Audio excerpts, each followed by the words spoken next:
여야 대선 보선 레이스가 본격화한 가운데 더불어민주당 이재명 대선 후보 현재 최대 민생 현안인 요소수 부족 문제를 놓고 외교전에 나섰습니다. 네, 현장에 나가 있는 취재기자 연결합니다. 박연덕 기자 전해주시죠. 네, 이재명 후보는 방금 전 싱하이밍 중국 대사를 접견한 자리에서 요소수 수출 제한 문제에 대한 해결을 당부했습니다.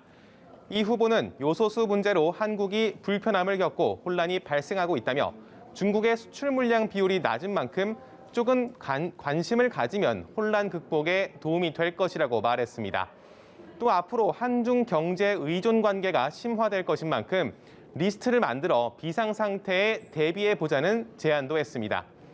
이에 대해 싱 대사는 중국이 관련 규정을 조정한 건 특정 국가를 겨냥한 게 아니라며 중국 내부도 요소수가 부족한 게 사실이라고 답했습니다. 다만 한국과 중국은 요소수 하나뿐 아니라 수천 개의 연결고리가 있는 운명 공동체라며 한국과 협력해 문제 해결에 노력하겠다고 말했습니다.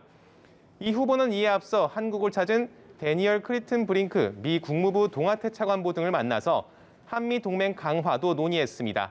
또 오전에는 가상자산 간담회에 참석해 가상자산 과세 시점을 내년 초에서 1년 늦추겠다며 2030 표심 잡기에 주력했습니다. 국민의힘 윤석열 후보 상황도 살펴보겠습니다.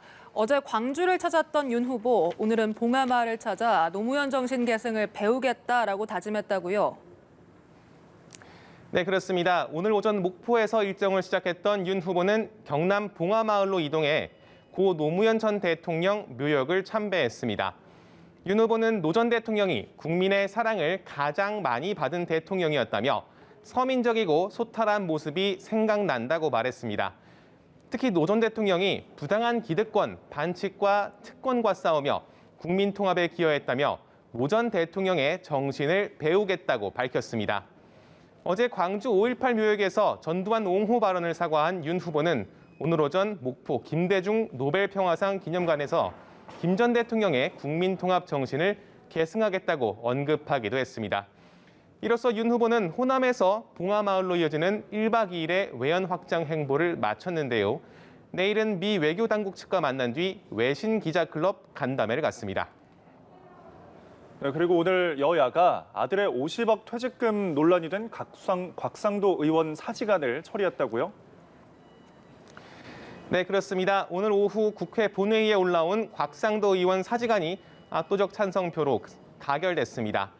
곽 의원은 아들이 화천대유에 근무하다가 위로금과 퇴직금 명목으로 50억 원을 받아 논란이 됐죠.